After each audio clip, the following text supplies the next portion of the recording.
Welcome to the Foothills, a Colorado lifestyle and real estate podcast featuring mountain home real estate broker Robert Martin, who has over 25 years of experience assisting clients reach their goals and move forward. Tune in each week for a dynamic conversation with experts, Colorado adventurers, and residents that explores the ins, outs, and specific nuances of buying the perfect mountain home or selling your dream home in Evergreen, Conifer, Bailey, and surrounding areas to catch a glimpse into the Colorado lifestyle that's a part of you.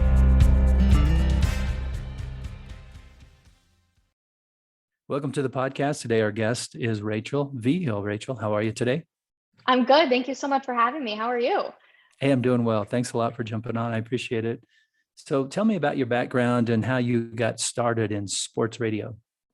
So I grew up in Thornton, Colorado, and then went to Thornton High School, and I always knew I wanted to be in sports broadcasting. So I went to my first football game at the age of 10. And from that moment on, I was like, this is what I want to do. I want to be down there. And I wanted to play football, but of course I'm 5'4" and 120 pounds. So it wasn't realistic that I would ever make it in the NFL. So I was like, what's the next best thing? Which I saw a lot of females as sideline reporting. So I was like, okay, that's what I want to do. I 100% know that. So I was kind of lucky enough that I already had the vision of what I wanted to do. So I was able to go up to Colorado State for college. I double majored in journalism and mass communication and got a minor in sports management. So kind of just laid the foundation for me to do so. And then after that, I got a job at the Western Athletic Conference, also did a side gig with the Colorado Rapids. And then I ended up landing at Denver's #1 sports radio station, 104.3 The Fan. So it's kind of just been this whirlwind, but I kind of feel lucky because a lot of my friends still, even to this day, are like, I don't really know what I want to do with my life. And I already knew, like, at such a young age that I wanted to be involved with sports. I wanted to do broadcasting. And so now I am a digital host and a host too on the weekends for 104.3. And I'm able to talk about all of my hometown and my favorite teams. So I feel so incredibly lucky. That's very exciting. And a lot of us still figure out what we wanted to do. I'm still kind of on that path, so to speak. So that's very exciting. So what was it like growing up in Colorado? Did you enjoy doing a lot of outdoor activities or? So I was a competitive swimmer for my entire life, like literally as long as I can remember. So my winters were typically, people look at Colorado where they think of skiing and snowboarding. I was in the pool swimming like 4 hours a day. And then it was football season. So we spent a lot of time, if I wasn't swimming, I was watching football or watching sports. So a lot of the times where we would go out and enjoy really what Colorado has to offer was in the summer and maybe even a little bit in the beginning of fall. One of my favorite weekends every single year is going up to Estes to hear the elk bugle. It's something my family has done every single year for as long as I can remember. So that's probably one of my favorite. But I didn't really we would go up to the mountains every so often to go skiing or snowboarding, but I actually didn't really get started doing it frequently until I started dating my boyfriend, Anthony. And he's huge. So he didn't have this growing up. He didn't have the luxury of going to the mountains because he's from Kansas. So he is like an avid, I'm going to go at least once a week. So I've started going more with him too. So being a Colorado native, you think, oh, we would go up all the time, but it just didn't never play out that way. So sometimes when somebody new comes into the city, it feels like, oh, they kind of like give me this extra burst of energy and that love for Colorado again that I kind of just forgot that was there. Yeah, I get that. I grew up in Kansas as well. Not too many ski areas there, but it is something you pick up along the way. Was there anything specifically, Rachel, you said you've always liked sports. Was there anything you can remember that really got you interested? You said you enjoyed football as a young person, which is a little unique for girls to resonate with football.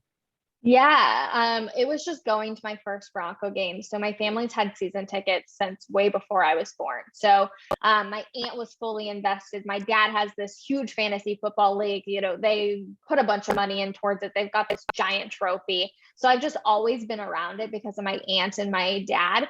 And it's just that love of being there and that competitiveness. And I always joke with people, I'm like, I want to beat the boys in everything. Like, that's just who I am. I don't know what it is, but I'm like, I just want to do it. I mean, even just recently within the last 2 years, I started playing video games and it's like this competitiveness in me that's like, I want to be just as good as the boys are at all of these kinds of things. So I find a lot of, what's the word I'm looking for?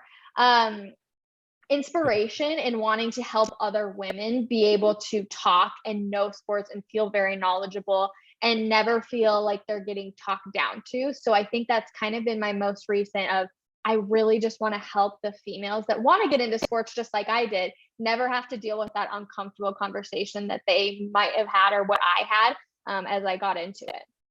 So what is that like, Rachel, being a female in a male dominated industry? It is something very interesting. Every single day of it's different. I'm very lucky though, because I work with a wonderful team. I'm the only girl in my department at 1043 The Fan. So it's just me.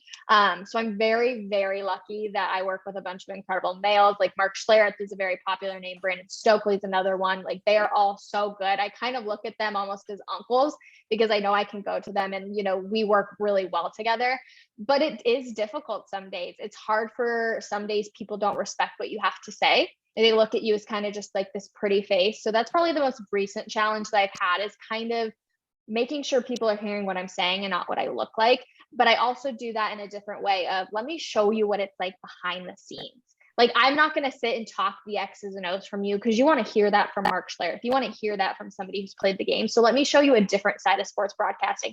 Let me show you what it's like to go to training camp behind the scenes, what it's like to grab players off the field. So I'm just finding different ways when I still talk about the X's and O's a little bit, but I also would rather listen to somebody who's actually played and knows what it's like to be on the line and knows the conversations that's going to happen there. So I'm just kind of finding my own role, but it's very fun. It's very rewarding, but it is a big challenge when you're a female and such a male dominated, and they don't always think the way I think either.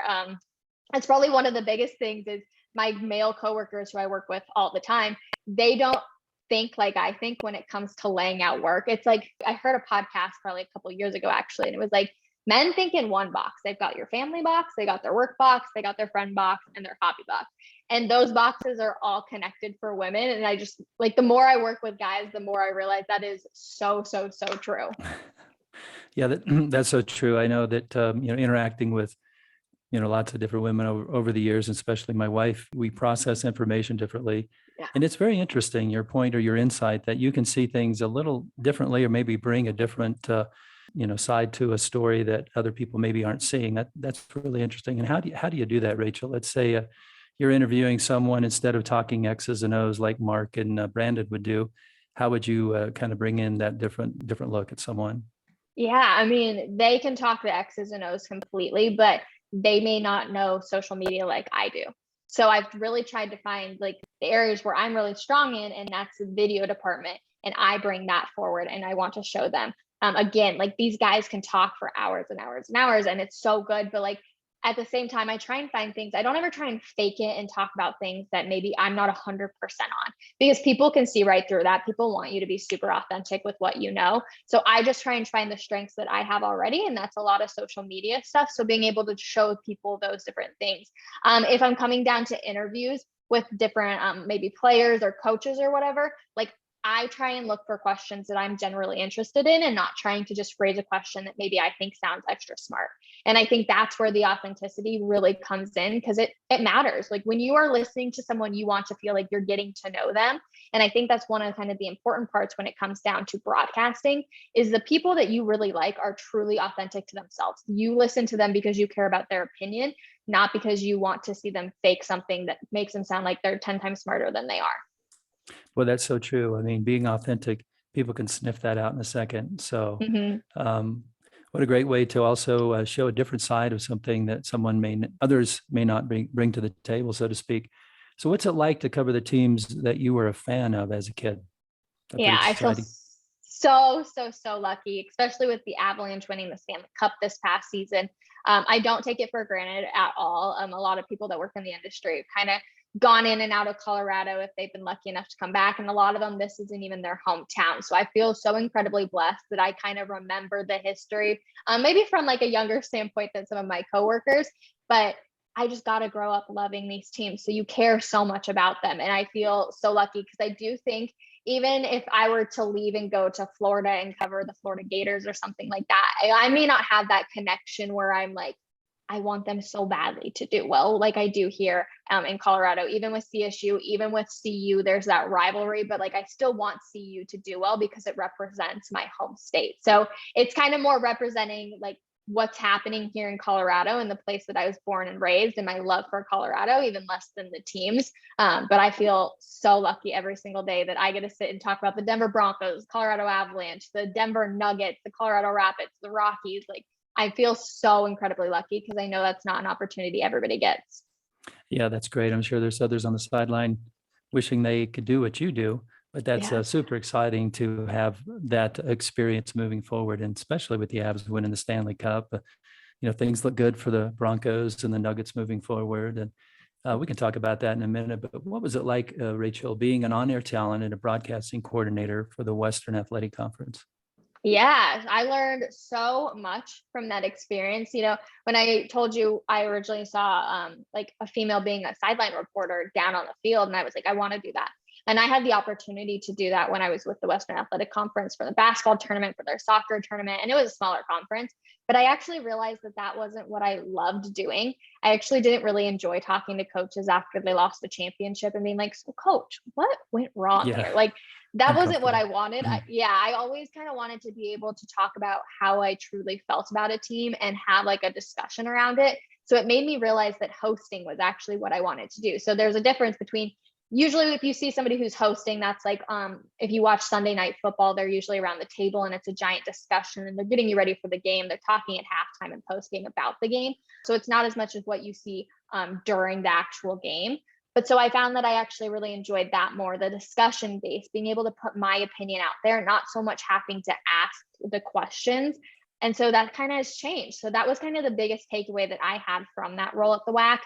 I learned that I don't want to be tied to a team, because when you cover a conference at that level, I always had to talk positively about them. And one year we had a basketball team that didn't win a single game. And I still had to be like, whoop-de-doo, like they're so good. And so I like being kind of not attached to anything, where I can give my honest opinion and be like, no, this team sucks. Like they need to make a transition here or whatever it be. So I learned those are probably the two biggest lessons I learned. But I learned that I didn't want to be a sideline reporter anymore. I wanted to do more hosting, and that I just didn't want to be connected to a team or an organization. I wanted to kind of be on the outskirts. And there's pros and cons to that for sure, because you don't get quite the in-depth details that you can from players, and you don't know exactly what's going on inside those doors. But I do like the fact that I can give my personal opinion on the things that I see and can kind of give that for people. Yeah, it's kind of like an evolution in your career, Yeah. as you continue, and, who knows what the future holds. It'll continue to evolve, and there'll be great opportunities for you, I'm sure. What's it like to interview some of the biggest names in Colorado sports and national sports? Yeah, it's wild. It does. I've realized now that they're all people. And I think that was one of the biggest things. When I was an intern, I actually had the opportunity to ask Peyton Manning one question. And I remember freaking out, and people asked me, they're like, what did you ask him? And I'm like, I can't tell you. I just like blacked out, because I'm like, this is a huge name. It was so exciting for me. I was an intern, so I never in a million years thought I would be able to ask a question like that. But they're all people. And I think when you talk to them like people, I always try to have conversations that are just, how's family? How you doing? Like, were you hot out there today? Like just the normal questions, and not so much the work related questions, because I think they get their guard up that people are really going to just talk badly about them all the time. And the bigger the name, the harder that can be. I had the opportunity to talk to a lot of rookies this year, players that had the possibility of getting cut. And they were all so nice. And that's because you just talk to them like they're people and not like they're these huge celebrities.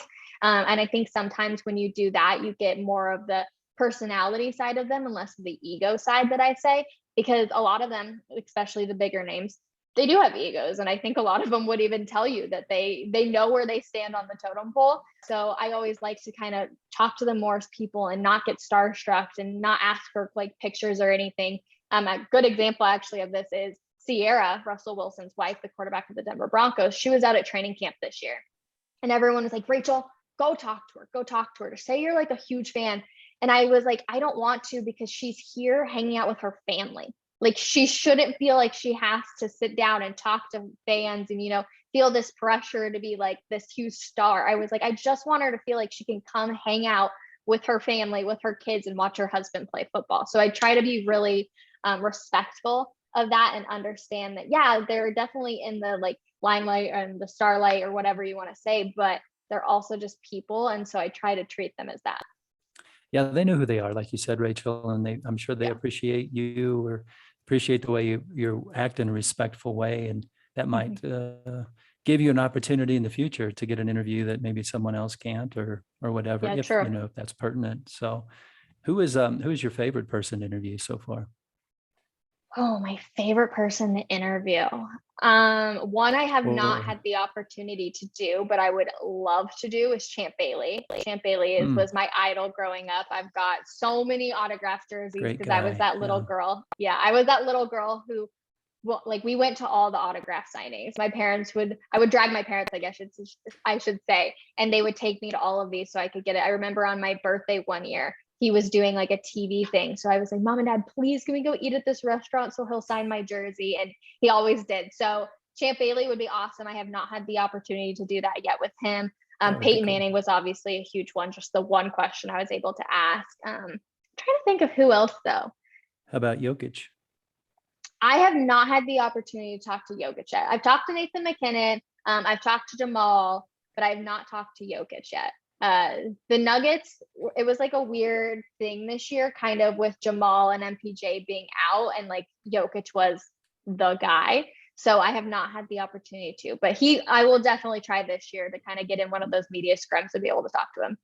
Cool. That'd be great. He seems like a really down to earth guy, really nice fella. Someone who'd just be, fun to talk to. So yeah, for sure. Is there a specific sport, Rachel, that you prefer to cover? I know the Avs winning the Stanley Cup. That was really special this year. Yeah. NFL is always the one that got me into it. So I feel very passionate about that.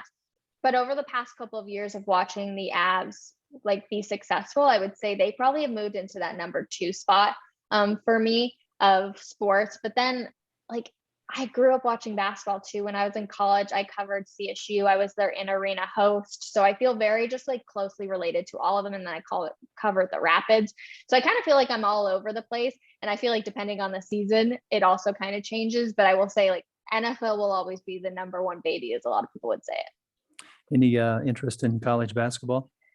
I do like college basketball. My Rams haven't always been that great, so it's been a little hard. Last year they went to the NCAA tournament. They didn't do super well because they got knocked out in the first round, but I do love college basketball too. I know your son is obviously a huge one with KU basketball and such, but it's very fun. The atmosphere really makes it in college sports. Yeah, it was a really exciting year. I went to school at KU as well, and just following that, and especially that championship game, I was like, oh, I'm not quite sure they're going to pull this off, but you get that every now and again. How do you see the Avs doing this year, the Broncos and Nuggets in their upcoming season? What does that look like, do you think? Yeah, this is a question we get all the time. People are like, are the Avs going to repeat? I don't know. I sure hope so, because my gosh, it would be so much fun. I can't even imagine if they were to repeat, but that's something, it's so hard to win a championship at any level and at any sport. So I don't know if they could win it back to back. I think losing Nazem Kadri does hurt them a little bit. So it'll be interesting to see who fills that role for them. As for the Broncos, I think they'll make the playoffs. I don't think they're going to win the Super Bowl by any means. There's a lot of moving pieces there with a new coaching staff, new offensive coordinators, like defensive coordinators, everything like that. Even a new quarterback. Russell Wilson's obviously been in the league for a long time, but I think there will be a little bit of adjustment periods. But I do think they will be better than previous years and make the playoffs. For the Nuggets, they think they'll make the playoffs too. I don't think they'll win the NBA Finals, but I think that there is a possibility they could make it to the Western Conference Finals, which would be massive. I think with Jamal and MPJ, as long as everyone can stay healthy, they've got a really good shot. But basketball, I swear, there's just injuries left and right. You never know what can happen there. Yeah, they're so fun to watch, that they play like a team so much. And Yep. Jokic is the leader there, and he's just so talented. He can see the field so well and the court. Yep. He's not selfish, which big players like that, you feel like they're always a little bit selfish, and he's just not, which I love about him. Yeah, he doesn't seem to. And it seems like the whole team plays that way. They see him as a leader, and they kind of follow his lead. What advice would you have, Rachel, for someone who wants to become a sports reporter, if you're a guy or gal? Yeah, I say 1, work your butt off. I work a lot of hours. It's kind of all the time, even after 5 o'clock, whenever I turn on my computer, I'm still checking Twitter. You're seeing what's going on. You're kind of always on. Cause again, when Demaryius Thomas passed, it was like 11 o'clock at night and I was working. Like it's just all the time when those sorts of things happen. So be prepared for that. It is the best job in the entire world, though. It is so worth it. I'm so blessed that I talk about sports for a living. Like I never in a million years thought I would actually be able to do it. Like sit down and talk about sports and people want to hear what I have to say about them. I feel so lucky, but I say, work your butt off all the time. Expect to go to a smaller job right off the bat, but you're going to learn a lot about yourself. Like I obviously had those two lessons of I realized I didn't want to be a sideline reporter. And I realized that there's just, you don't want to be tied to a team. You don't want to be tied to a conference. Like those are the lessons I learned, and somebody else, it could be completely different. So I think when you take those smaller jobs and you can mess up and you can embarrass the heck out of yourself, which you're going to do because you're on camera at those times, but you're going to learn a lot from those experiences. And it was one of the biggest lessons that I learned is somebody told me, you would rather embarrass yourself instead of in front of 10 people who may be watching a smaller conference game instead of 1.5 billion if you get the big job and land it. Like there are definitely pros and cons. And I can tell you just in the way that I prepare for things and just the knowledge I have is that the older you get, the more it just comes naturally because you're not worried about one, what other people are thinking about you. That doesn't matter to you. But two, you just have more knowledge of what's going on in recent times and even the history of the game too, that you can't really get when you're just studying it. Like if I had to study all the things I learned this past year at Denver, like at 104.3, it would have taken me years, but because you just lived through them, like I can remember them. So it's totally different. So that would be kind of the advice I would give to anybody, guy or girl, who wants to get into the industry, but just be prepared. You're going to work a lot of times. And it honestly never ends because for you, it's work, but for everybody else, it's the social aspect of their lives. People love to talk sports. So even when you think you're done working, people are going to text you and be like, did you see this? Or did you hear about this? And like people talk to you at parties or wherever you're going to be out at dinner and like they want to talk sports because that's their fun social aspect. But for you, it's work. So yeah, you always feel you're on or you should be available. Yep. Something, something pops like you mentioned, but it also sounds like everything kind of goes together and you start to build momentum in your career, as you're not so concerned about what people think about you. And if you make a mistake, which you do every day, I make so many of them, but you cover them up very well and you don't make a big deal out of them and you got to keep rolling forward. So you're doing great. It's really fun to participate and watch your career grow. Well, thank you. Shifting gears just a little bit. Recently, you and Anthony purchased a home. Yep. And just curious, since this is a real estate related podcast as well, what you learned and what advice you'd give to someone who's possibly looking for a home in the Denver area. Yeah, so we got super lucky that it took us like 18 months to get a house. It's obviously super popular, but I would just say be patient. There were a lot of homes that we looked at. We were like, oh, this is like really going to be tight on the budget, but it wanted a lot of work that was going to have to be done too. And luckily we kind of landed on one that we truthfully shouldn't have gotten, but they just didn't look at their emails and see the other offers that they had on it, but it worked out. And I truthfully just believe that like the things that are meant to be in your life will always happen regardless of how you see that. The jobs that I always thought I wanted, I'm glad I didn't get because it wasn't what I thought I wanted at the time. So I would just say, be patient. That's kind of crossing over the jobs and the house life, but be patient. The right house will come along, but also look at everything that you possibly can because you have no idea. Like, don't go over your budget in terms because you end up spending way more money than you think you are when you buy a house. But, it's in your budget or maybe just like right above it. Go look at it anyways, because you never know what can happen with any of those houses. And just be patient, take a big, deep breath. It's going to happen when it's meant to happen. Yeah, that's great advice. Just have faith, that's going to work out. A lot of times people lose a house or two, and it's hard to believe that there's possibly another one out there that may work for them, but it certainly does happen. Yeah, we lost, I don't even know, like more close to probably 10 of them, I want to say. Like we lost a ton of houses. So yeah, just be patient. But again, this is the house we got is the best house for us. Like I can't even imagine living in any of the other houses we looked at, even though at the time I thought it was exactly what I wanted. Yeah, and again, too, the market's changing, Rachel, and it's a little bit different. It's a healthier market, I guess, for buyers and as we continue to move forward. So, no, that's good stuff. So On a weekend, or let's say you're not working, whatever, what do you enjoy? Do you still like to get out and hike? And what are some of your favorite activities, your outdoor activities in Colorado? So for Christmas this past year, Anthony, my boyfriend, got me a paddleboard. So I've been Oh, taking my cool. dog, Mia, she's a German Shepherd Lab mix, paddleboarding with me. So I have thoroughly enjoyed that. I do work a lot of weekends, so I don't always get to see my friends. Like in the fall, especially in the winter, every Sunday I'm working. So I do love seeing my friends when I have the opportunity to. A good happy hour, I love doing that. Trying out new restaurants and just kind of hanging out with any friends. Game nights have become huge for us. I feel like we always joke, I'm getting older, right? I don't want to go out to the bar scene anymore, the club scene. I'm like, I'd rather do like game night and everybody just sit around like our kitchen table and have fun. So game nights have been big, but paddleboarding's kind of been our main going out. My boyfriend mountain bikes though, and then obviously skis and snowboards a bunch. So we get out plenty, but paddleboarding has become my favorite thing this summer. Yeah, it's good to hang out and just play games and conversate with people. And Yeah. paddleboarding is getting pretty big too. Lots of people I've talked to are starting to participate in that.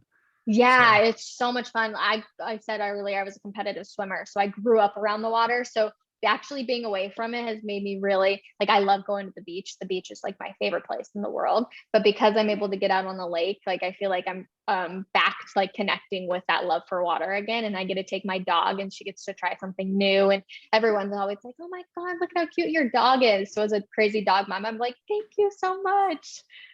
does she jump on the board with you? She does. Yep. She goes out. She wants to play with her ball or her frisbee more than like hang out with me on the board. So I get her for like 5 minutes as we kind of go around, and then I've got to let her off and play an actual game. But it does wear her out, which is so helpful. Yeah, for sure. Dogs need that. They have so much energy. So if somebody wanted to learn more about you or kind of watch what you do online, what's the best way for them to do that? Yeah, so check me out on all the social media platforms. My usernames are at Hey Rachel Vigil, so Vigil. That's how you spell my last name. You can follow me on Twitter, Instagram. You can find me on TikTok too. I've actually got multiple TikTok pages. One, I'm huge on Amazon. I love Amazon. So I share a bunch of Amazon finds, and then I'm also helping women learn the game of the NFL or just sports in general. So you can follow me there. You can also search me on YouTube. And I showed behind the scenes vlogs of the Avs winning the Stanley Cup, what it was like from the reporter standpoint, going out to Broncos games, preseason so far, the joint practices that they did with the Cowboys. So you can find me there. And then you can also just go to denverfan.com and search my name, and you're going to see a bunch of the work that I do on the daily over there. Lots of great inside stuff on the sports scene in Denver for sure. So is there anything, Rachel, you'd like to touch on that we didn't visit about? No, honestly, again, going back to just the real estate, be patient. I promise it's going to work out for you. Like we had you, Robert, too. You were like, be patient, never go over your means by any means too. And it worked out. But yeah, and then if you have any questions about anything sports or you just want to chat about it, feel free, reach me out or reach out in the DMs. I love talking to people about it. It's so much fun. But yeah, thank you so much for having me. I really appreciate it. Thank you, Rachel. I really appreciate it. It was quite a joy. You have a great day. Thank you. To the Foothills, a Colorado lifestyle and real estate podcast. On the podcast, I interview real estate experts, Colorado adventurers, and residents who enjoy the serenity and lifestyle of living in our mountain communities. Tune in each week for a conversation that explores the ins and outs of buying the perfect mountain home or selling your dream home, and catch a glimpse into the Colorado lifestyle that's a part of you.